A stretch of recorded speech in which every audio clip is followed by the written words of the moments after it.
E aí, galera, tudo jóia? Na aula de hoje eu vou corrigir as questões da aula passada, fazer uma devolutiva. E no final da aula eu vou explicar para vocês qual vai ser a atividade para o dia de hoje, ok? Bom, questão 1 diz: o termo diáspora define o deslocamento normalmente forçado ou incentivado de grandes massas populacionais originárias de uma zona determinada para várias áreas de acolhimento distintas. De acordo com essa definição e seus conhecimentos adquiridos, a alternativa que melhor define o ocasionamento da primeira diáspora é. Então, a gente sabe que a primeira diáspora ela aconteceu quando com a invasão dos dórios. E aí, os outros povos que já se encontravam ali na região da Grécia, uns ficaram e enfrentaram os dórios, e outros migraram a outras regiões, a fim de fugir das invasões dos dórios e também em busca de terra.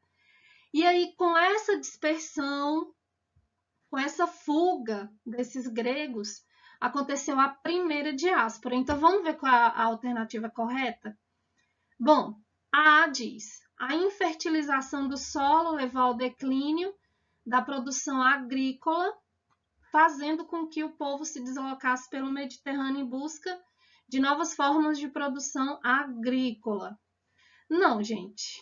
Isso aqui, ele na verdade define mais a questão da segunda diáspora, quando acontece esse declínio da produção agrícola e a divisão dos produtos não se deu de forma igualitária entre todos, e aí ficou mais concentrado nas mãos do pátria e sua família. E aí ocasionou na dispersão de outros povos, e aí acontece a segunda diáspora. Então, não é a alternativa A.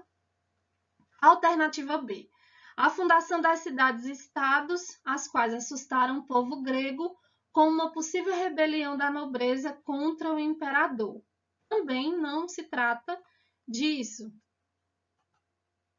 Porque foi logo no início da fundação, ou foi logo no início de formação das civilizações. Aqui já está falando lá no período arcaico, com a formação das cidades-estados, né, a famosa polis grega.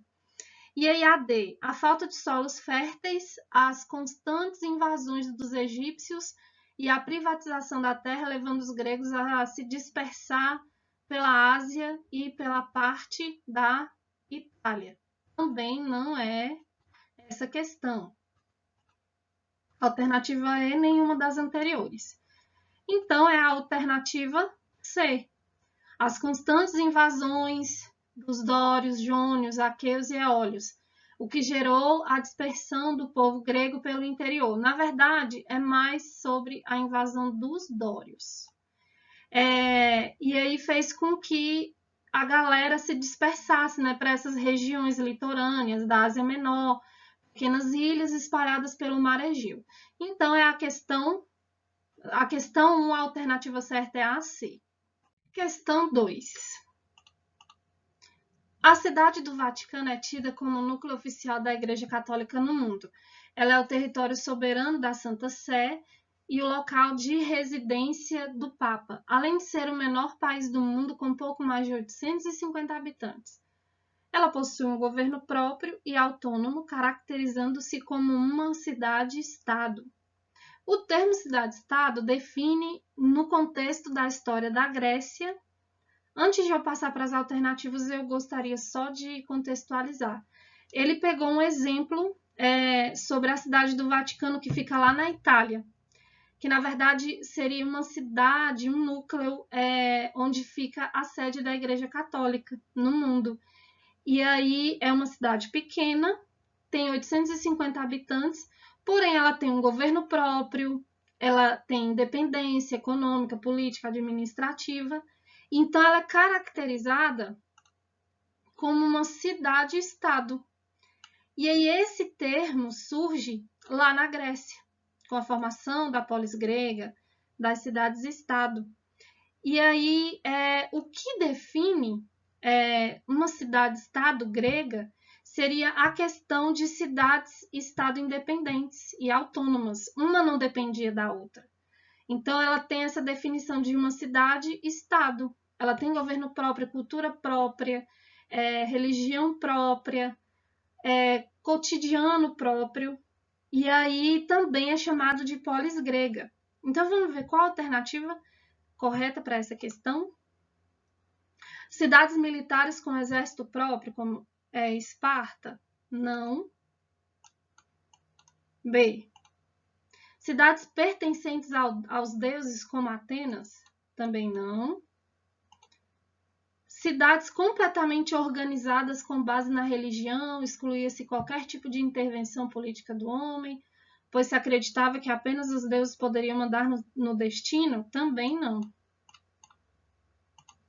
E cidades completamente culturais como Tebas e Troia, essas duas fazem parte da polis grega, porém não é essa alternativa. Então, seria a alternativa D. Cidades autônomas, sem sentimento de nação, regidas por um governo próprio, e elas também eram chamadas de polis. Então, é a alternativa D. Vamos para a questão 3. A falta de alimentos e terras fez com que houvesse um distanciamento social e privatização territorial, e em busca de fugir disso, alguns grupos se dispersaram pela Europa, ocasionando a diáspora. O trecho se refere a qual momento histórico grego?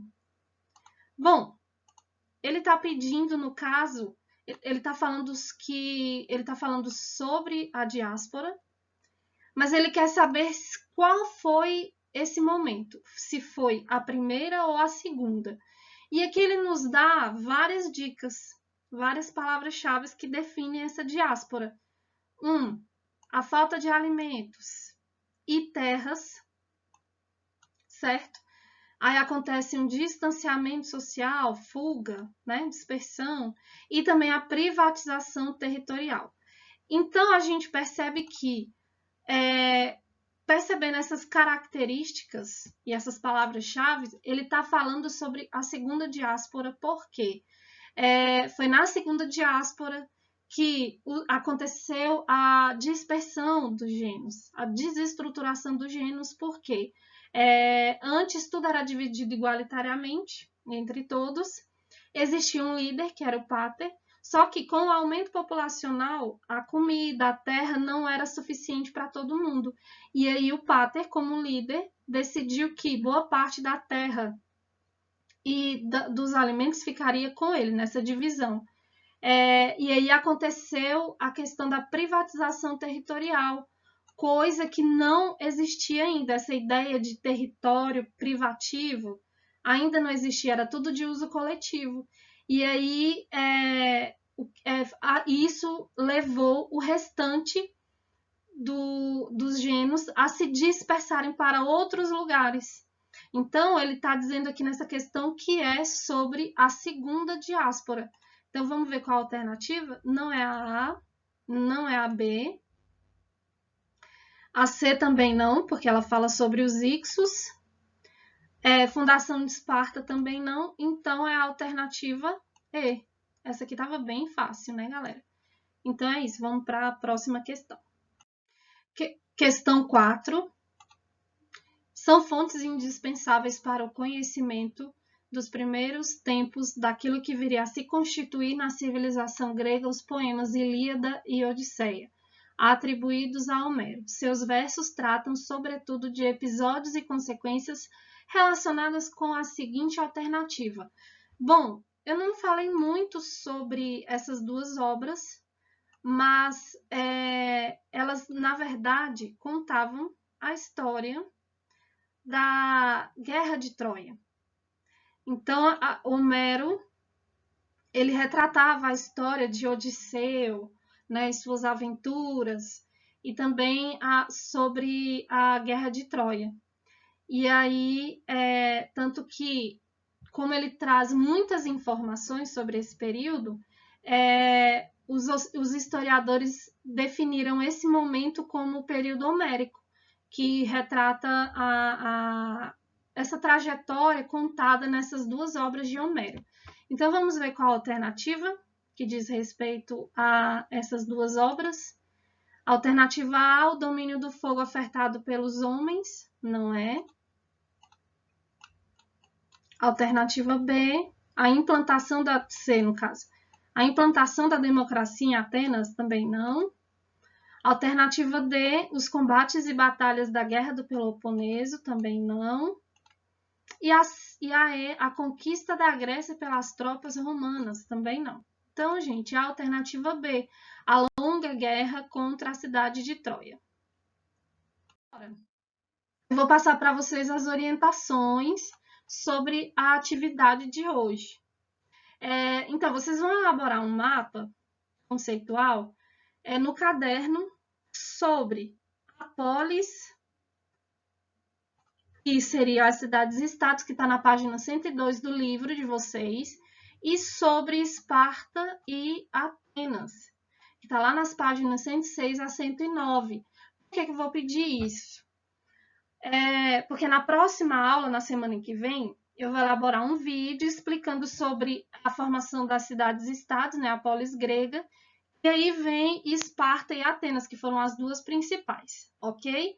E aí, qualquer dúvida, é só me procurar lá no fórum. E aí, até a semana que vem, bons estudos para vocês. Um beijo e até a próxima.